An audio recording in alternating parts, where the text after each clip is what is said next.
Well, guys, some sad news coming out of Jordan today in the Middle East. At a Crusader Castle, which is a very popular tourist attraction there in Jordan, an ambush occurred, killing 7 Jordanian police officers, 1 Jordanian citizen, and 1 Canadian tourist on top of that.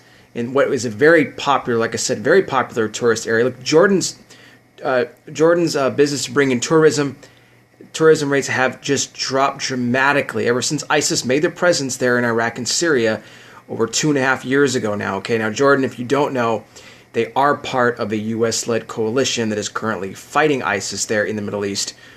They've tried to maintain this area of Jordan to be a peaceful type of a place and location where people can go, tourists can go there, they can feel like they're not being threatened. Well, it's anything but that. Now, so far, no one has claimed responsibility for this attack. There are things going out that say this could be ISIS related. The Islamic State is trying to make their way and press into Jordan, where they've had to fight this extremism. So again, it's just a very, very sad situation here. This was a series of ambushes that took place now. So not just one thing, but at least 34 people, including two foreign nationals, were wounded in the day's violence, which was one of the bloodiest attacks in Jordan in recent memory.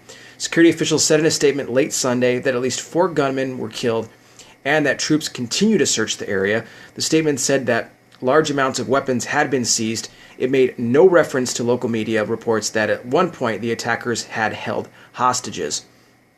The shootings were the latest in a series of attacks that have challenged this pro-Western kingdom's claim to be an oasis of calm in a region threatened by Islamic extremists. The killing of the Canadian tourist could further hurt Jordan's embattled tourism sector, which has declined sharply, as I mentioned, since the Islamic State group formed and seized large parts of neighboring Syria and Iraq over 2 years ago. Another Canadian was injured in the shooting, Canada's Global Affairs spokesman John Babcock said. Canadian officials in Amman are actively working with local authorities to gather additional information and are providing consular assistance to Canadians at this difficult time. Now, the Canadian Embassy in Amman issued an alert warning urging Canadians to avoid travel to Karak, located there in Jordan, Karak, Jordan, a town, central Jordan, about 87 miles south of the capital. There was no immediate claim of responsibility for this attack near Karak. The chain of events began when a police patrol received reports of a house fire in the town of Kwadane in the Karak district, said a statement by Jordan's public security dictatorate. Officers responding to the call came under fire from inside of the house, the statement said. 2 policemen were wounded and the assailants fled in a car, it said. In another attack, gunmen fired on a security patrol in Karak, causing no injuries, the statement said. Armed men also opened up fire on a police station at Karak Castle, a Crusader fort, wounding members of security forces.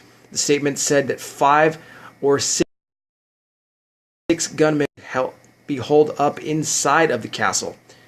In all, 7 members of the security forces, 2 local civilians, and of course the Canadian tourist were the ones that were killed in this heinous attack.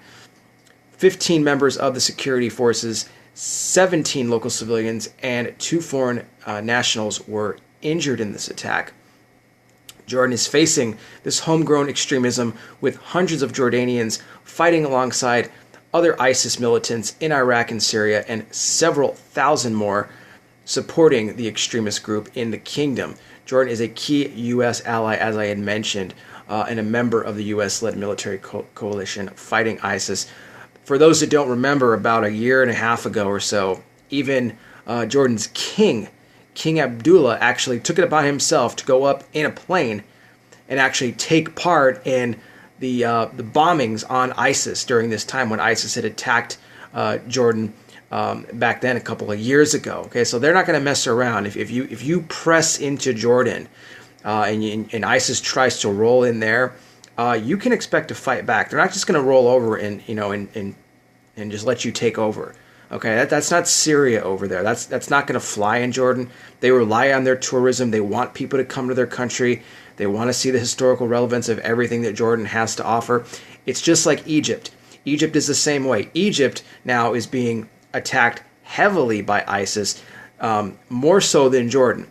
Okay, but we saw the attack. I did a video on this here last week. A Coptic Christian church in Egypt was under an assault inside of the church where it killed at least over a dozen people, injured more than 20 others by a suicide bomber. I mean, this is what we're seeing taking place now. But Jordan will not put up with it, and Egypt's not going to put up with it either. And I know they have forces and troops that are fighting against ISIS as well, all right? But guys, we need to just pray for the Middle East right now. It's in turmoil. It's in chaos. Okay, so we need to pray that that area gets under control. And we'll see what happens when Donald Trump takes the office on January 20th and what he is going to do about this situation in the Middle East. Obviously, it starts with defeating ISIS, which is the most important thing, and what he has also vowed that he was going to do, which is going to completely eliminate ISIS as a whole. All right, so we'll see where that goes. But anyway, just keep Jordan in your prayers. For all those that are still wounded, keep them in your prayers as well, and pray for the families of those that lost loved ones today, especially the Canadian tourist.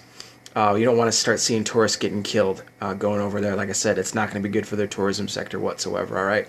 But thanks for checking out this video, guys. This is my channel, CardsFan480. I'm here on both YouTube and also Periscope, so if you guys are new here, feel free to subscribe, and I'll keep bringing you all the latest breaking news, current world events, and Bible prophecy updates as they become available. And if you've never given your life to Jesus Christ, look, He is the Savior of the world. He's the only one that can save you. No political candidate can do that for you. No world leader. But only Christ can do that. You can have perfect joy and peace on the inside of your heart, a home in heaven. Okay, I promise you guys it'll be the best decision you ever make, all right? So just let me know if you want to do that. I'll let you know how it can be done. It's very simple, all right? I'll be back with more, guys. Thanks to all the new subscribers that have recently joined up and have supported this channel, helping me also share these videos, spread everything around, let the news out there about what's going on, explain to people what's taking place here in the last days, but also letting them know that there is a hope in Jesus Christ if they don't know who He is. All right. Thanks again, guys. I will be back with more. I'll talk with you guys soon.